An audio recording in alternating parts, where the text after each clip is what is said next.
All right, here we go. Today we have music royalty in the building. Robert Kool Bell, founding member of the legendary group Kool The Gang, who have sold over 70 million albums worldwide, with timeless hits like Celebration, Get Down on It, Ladies Night, and Summer Madness.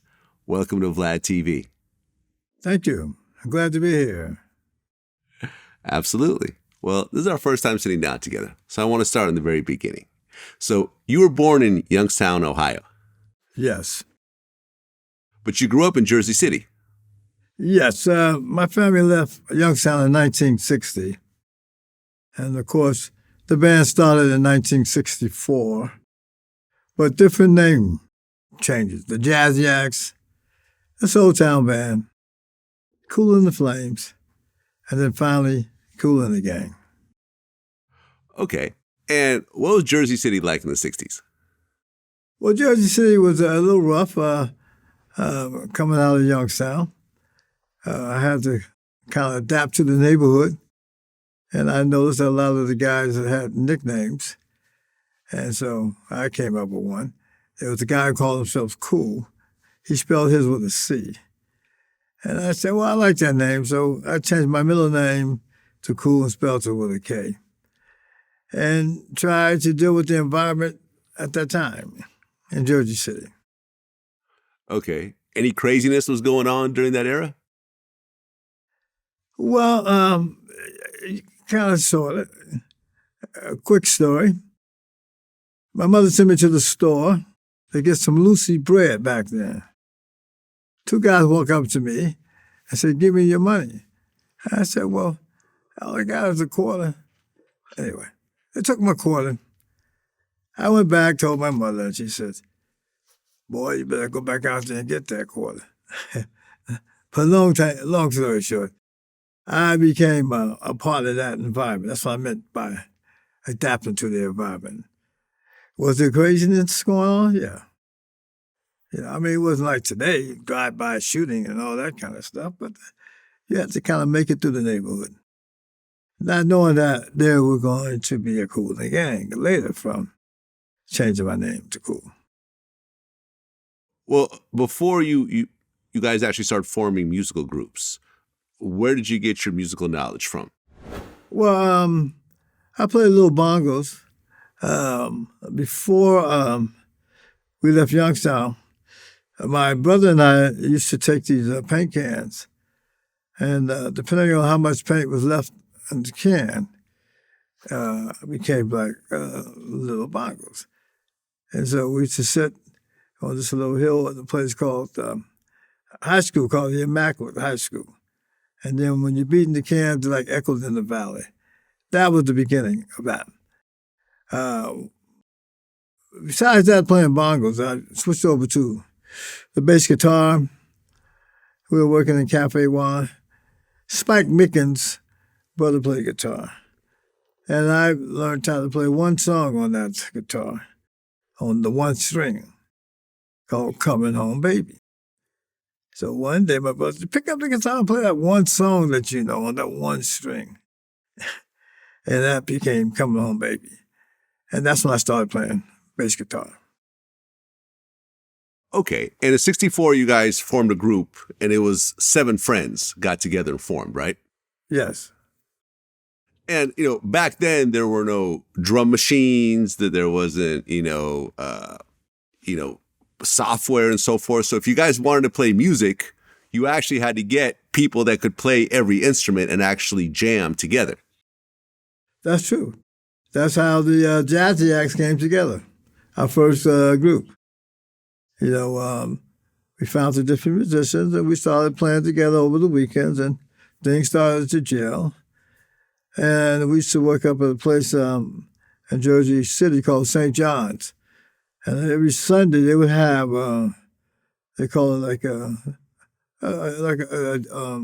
jazz brunch thing happening with younger musicians. But people like Pharrell Sanders and, McCoy Tyner and various artists would come through and we would do our little thing.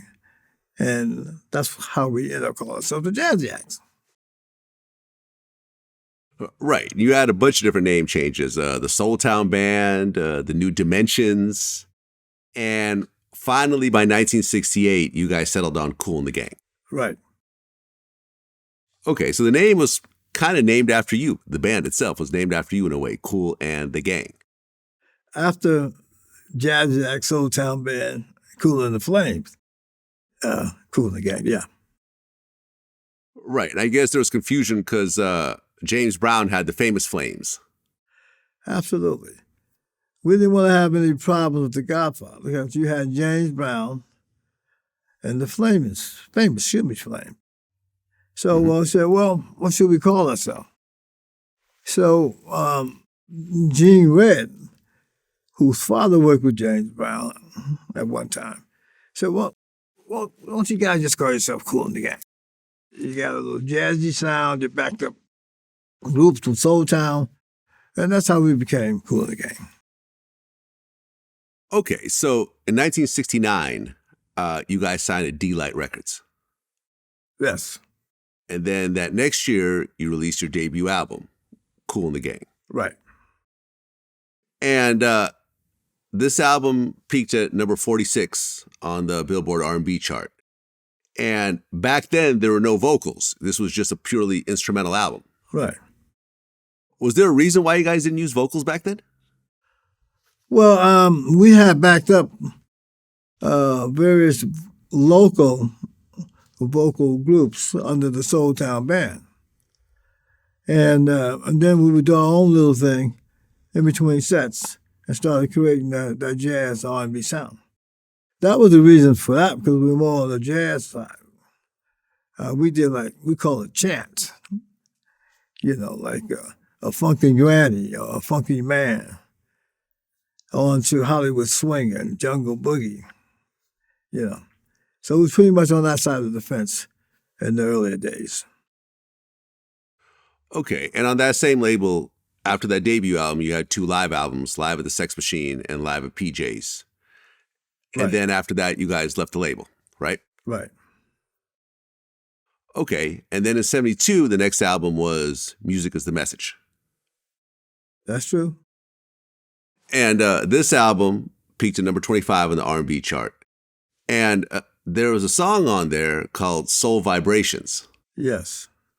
And what's interesting is that I was just talking to Just Blaze this morning. He sampled that song for Joe Budden's hit song, Pump It Up.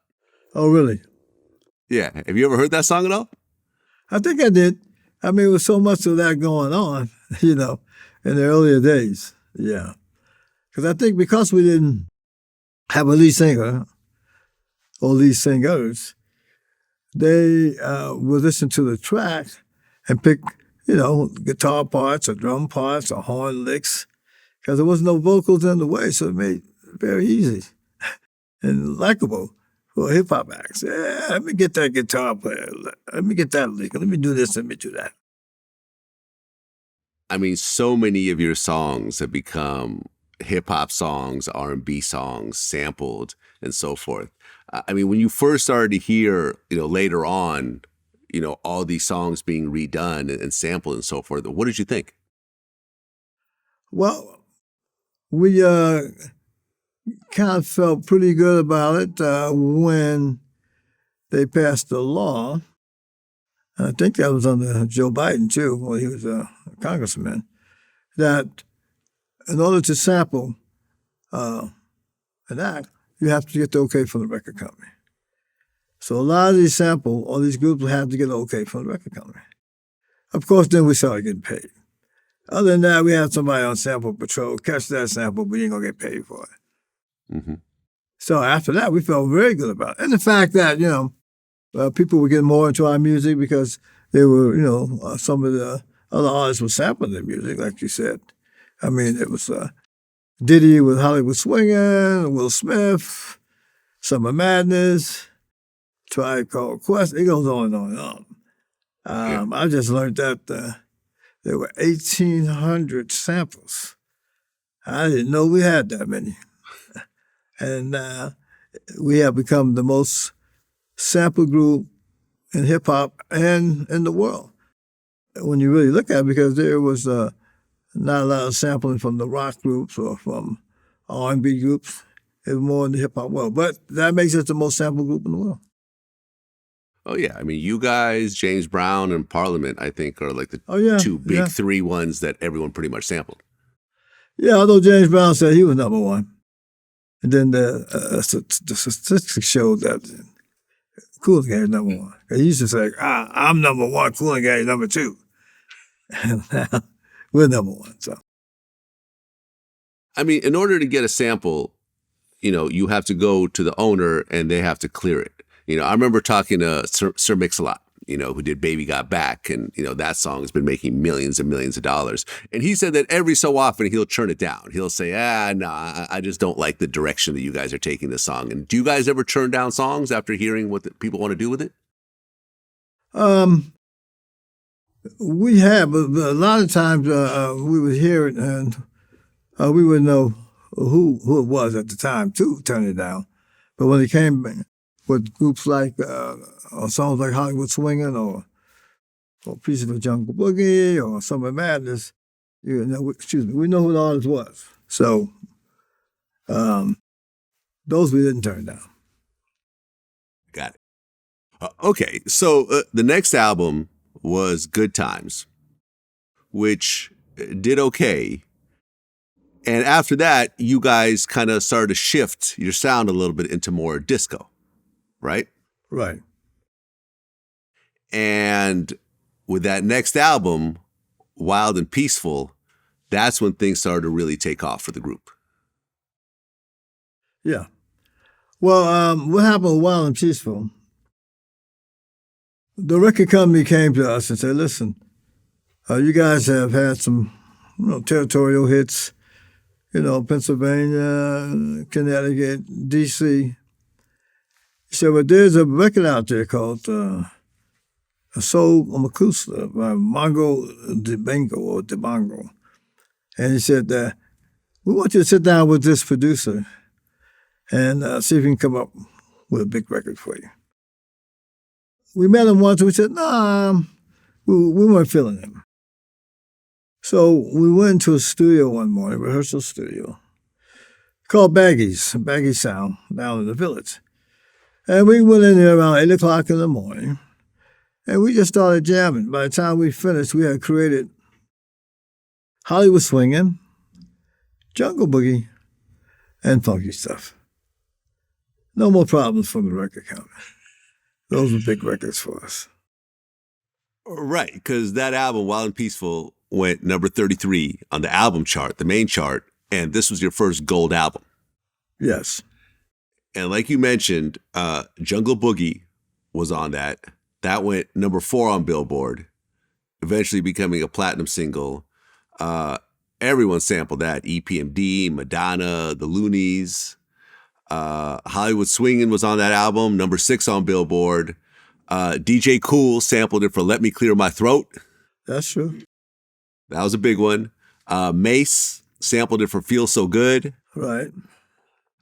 Too Short essentially redid the whole song for Money in the Ghetto. Okay. Well, it was a lot of sampling going on during that time. Yeah, man. Funky Stuff was sampled by NWA and the Beastie Boys. This was essentially the album that really put Kool and the Gang on the map. Wild and Peaceful, yes.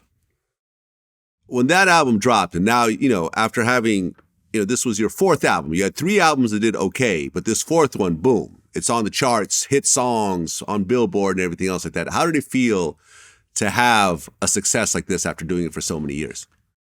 Well, it felt very good because you're talking about number 1 R&B records, number 1 pop records. And then the B-side, which was the peaceful side, we got a chance to stretch out a little bit. That song was almost 9 minutes long. Everybody took it solo.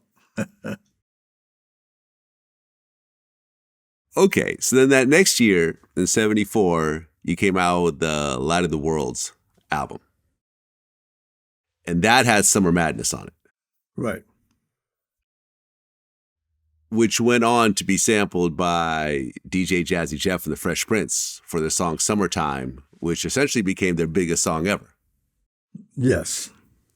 When you guys put together Summer Madness, did you feel like you had something special on your hands?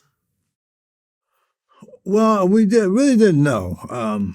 Summer Madness was a part of a song called "You Don't Have to Change," and at the end of "You Don't Have to Change," there was a vamp there, and my brother was listening to that vamp one night. He had just got the ARP synthesizer, and he started fooling around with it, and he played over the vamp, and oh, you got something here.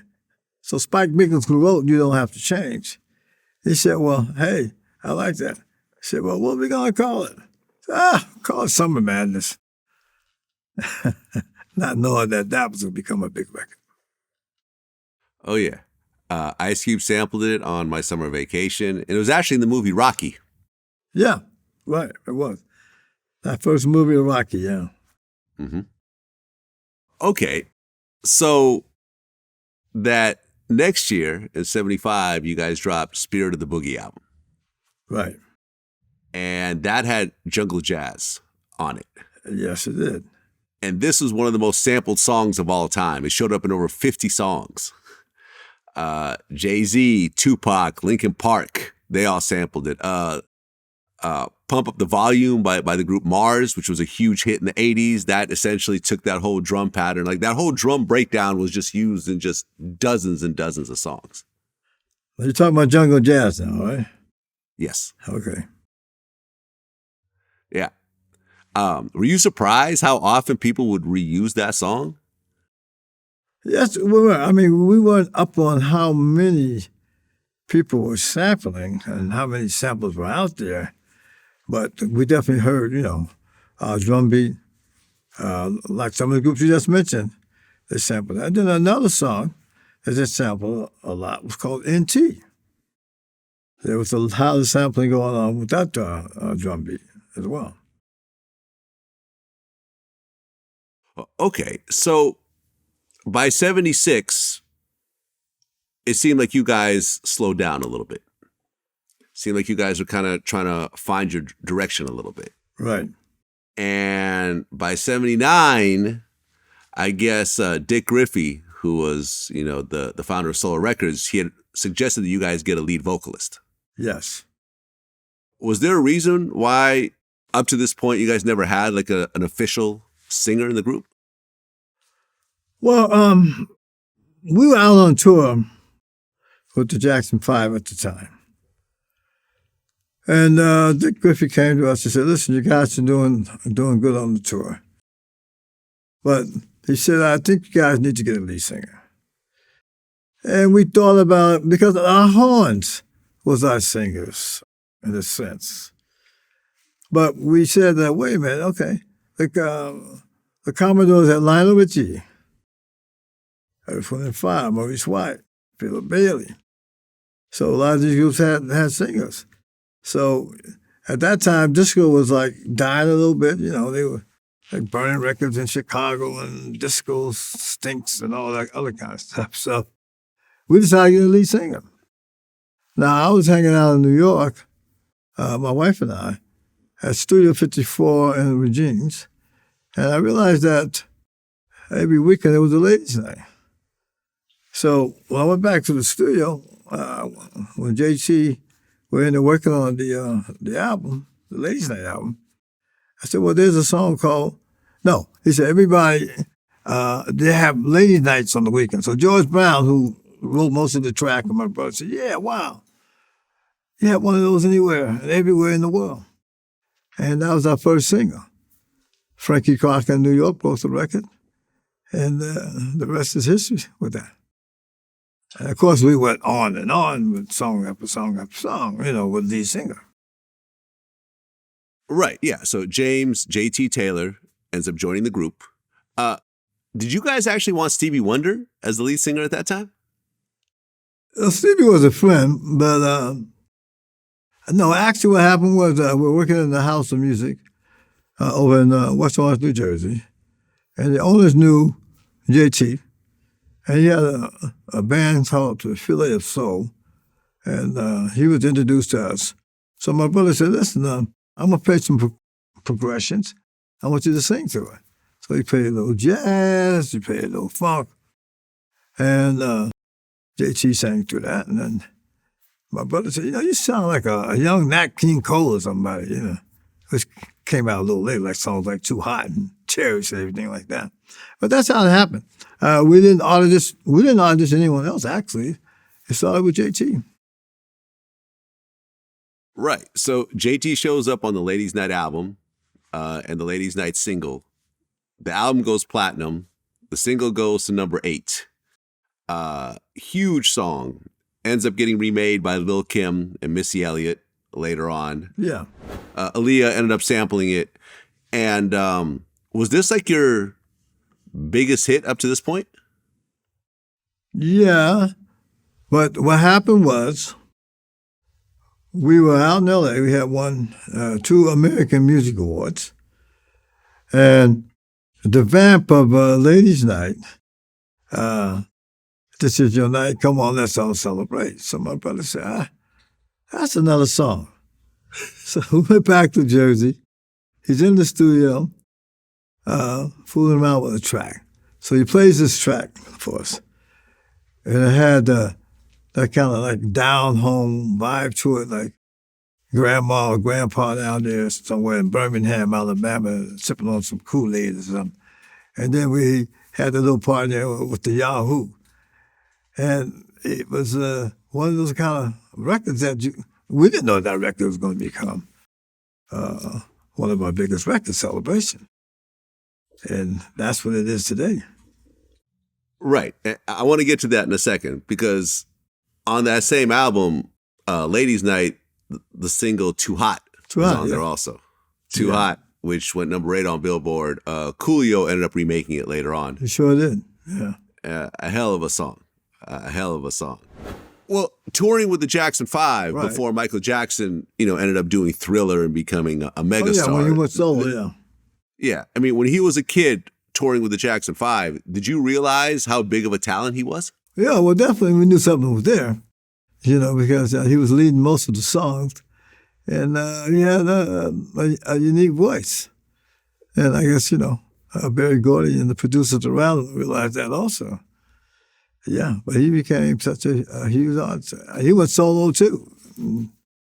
Just like Lionel Richie went solo, Yeah. J.T. Taylor went solo. They come and then they go, so they get too solo. That's a joke. Any interesting stories with the Jackson 5 or Michael Jackson? No, I mean, they just had, high energy show, a lot of fans, supported them, so which was good for us, and they accepted what we were doing, so that was good. Okay, and that next year, 1980, you've already touched on this, was the Celebrate album that had the song Celebration on there. That song went number 1 on Billboard. Not the R&B chart, not the whatever chart, contemporary chart, number 1 on the main Billboard 200. Celebration by Kool The Gang. Right. You've been at this point for over a decade or a decade and a half. How did it feel by this time to have the number 1 album in the country? The number 1 song in the country? We felt very good about that because, Jungle Boogie, Hollywood Swing all made it within, the top 5, but not quite number 1. Mm-hmm. And that was a great feeling. Now, we had a lot of number 1 R&B records. A lot of our songs were number 1 R&B, but to go pop, that was like the top of the charts, And not only that, it was Cashbox, Record World. That's when you had all 3 magazines back during that time. Well, yeah, I mean, that is such a timeless song. I was listening to that song just over and over again this morning. It's like everyone could relate to that forever. Yeah. Like 100 years from now, people will be playing this at parties and so forth. Yeah. But that was indeed a blessing, because you had a lot of different songs called Celebration or Celebrate. I think it was 3 Dog Night, Celebrate. That's Madonna. And you go on and on. There was a lot of Celebrate records. For us to slip through there at the time, coming off of Ladies Night and capturing that song that everybody fell in love with. I mean, yeah. That year, they played that song at the 1980 World Series. Yes. At the Super Bowl, the Right. NBA Finals. And I guess in 81, when they brought the Iran hostages back home, they would play that song in the That background. was another time, yeah. Yeah, it was like a theme song to like the whole world at that point. Well, a little later, they even played the song up in the space station. Did you know about that one? No, I didn't know about that. The astronauts got up and they floating around with celebration. Yeah. So I mean that stands by itself. We can I'm not saying we can't, but what I'm saying, we tried other little songs to see if we can capture that vibe again. And no, celebration stands by itself. I mean, that song today, I looked, has 300 million streams on Spotify. 300 million on Spotify. That's just Spotify. I'm not even looking at Apple Music, YouTube, all the other streaming platforms. 300 million people have listened to that decades and decades after it came out. Yeah, I mean, a lot of that we didn't know. I mean, I didn't know how much sampling was going on, how many hits we were getting, with celebration.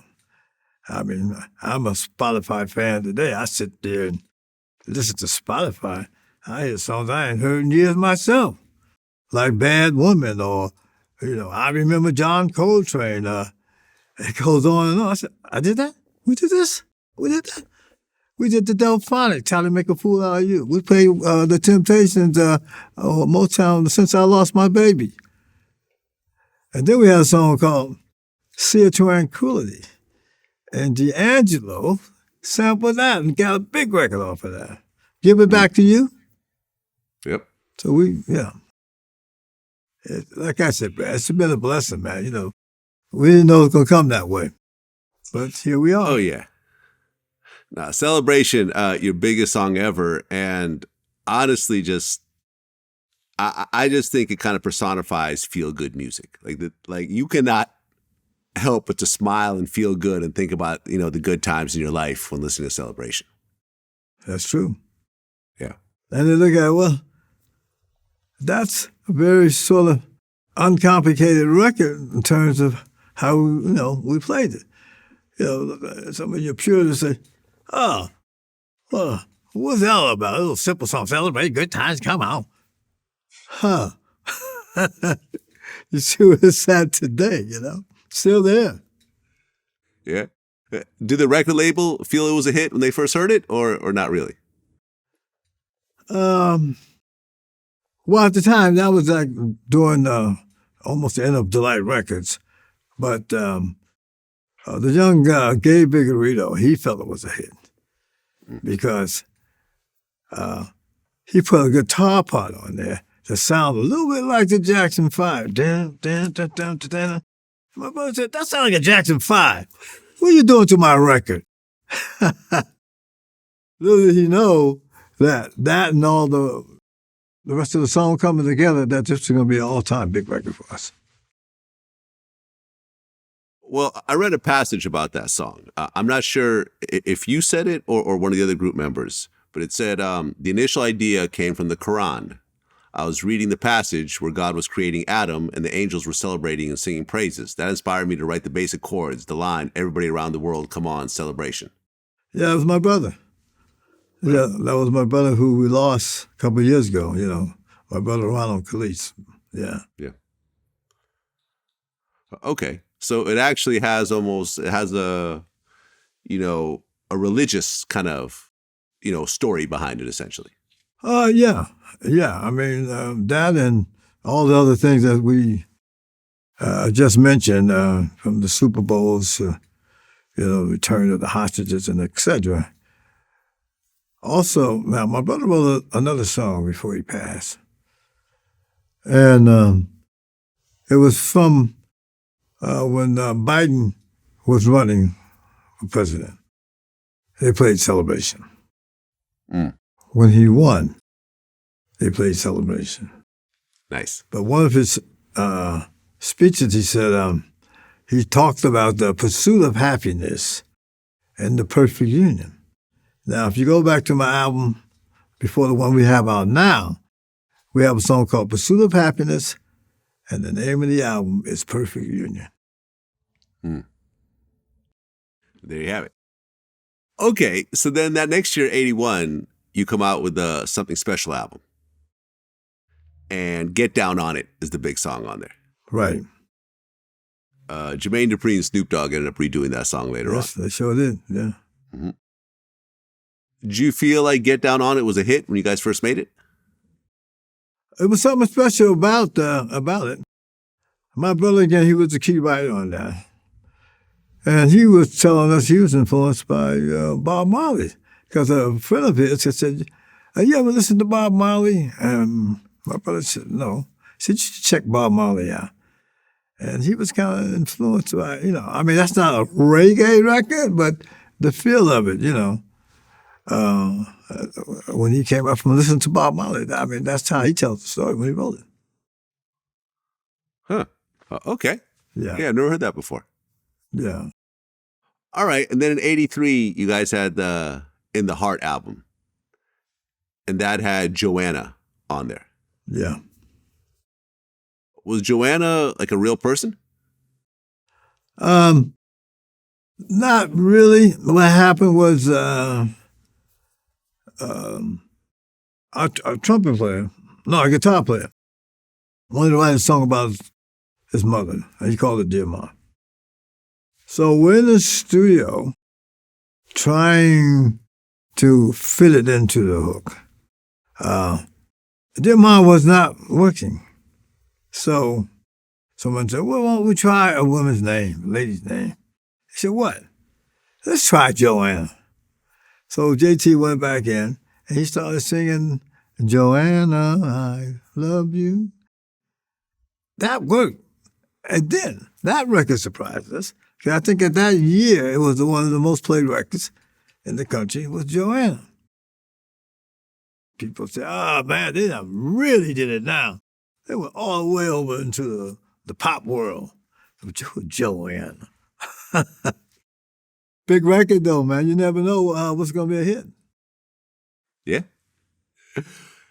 And then that next year in 84, the Emergency album came out, which ended up going double platinum. Your biggest album to date. That had the singles Fresh, right, and Cherish. And Cherish, yeah. Were you guys surprised that Emergency did as big as it did? Well, we were building the momentum for that In the Heart, Something Special, Celebration, Ladies' Night.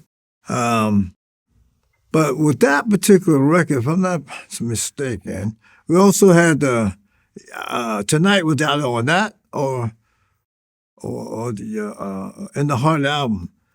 But what we had on there was Misled. Now, Misled kind of had a whole different vibe. I think we captured more of a AOR, sort of rock audience with the song Misled as well.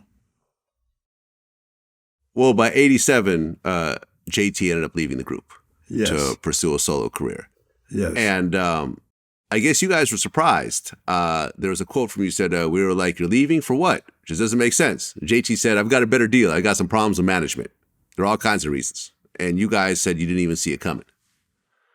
Yeah, I mean, well, I personally didn't have nothing against him wanting to do something different. But I said to him, why don't you keep it in the group? You got guys to do a project, but they don't leave the group, Like with the Genesis and some of the other guys, when I tried their own project, and they did well for them, but they stayed together. But, he was having some problems with management at the time, too, so he decided just to see if he can make it on his own. Right, and he ended up coming back in 96 for the State of Affairs album. Right. But I feel like once he left the group, you guys kind of lost some of your momentum because he was, he was the voice of the group. Well, we did a lot of extended touring after that. At the time when we had those hits, we would play like England, Germany, Amsterdam, pretty much France. But after that, we started going into Yugoslavia, Slavia, Potsdam, behind Iron Curtains, East Berlin, stretched on down to South America. We just continued to grow as a group on through, Tokyo, Bangkok, Japan, all through Africa. So we just continued to go and grow. Well, by 2015, you guys got your star on the Hollywood Walk of Fame, 50 years after forming the group. How did that feel? Felt very good about it because we was waiting for it one day. He said, well, they ain't going to do something for us. Hollywood Walk of Fame. We wrote a song about it. Hollywood Swing. Come on, give us a break, man. But we felt very good about it.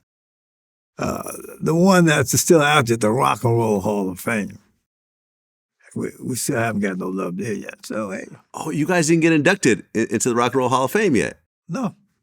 That's crazy. We got pretty much everything else but that.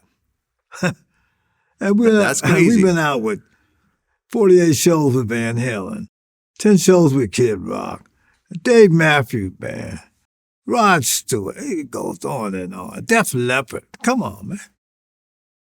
Give us some love. I know, right?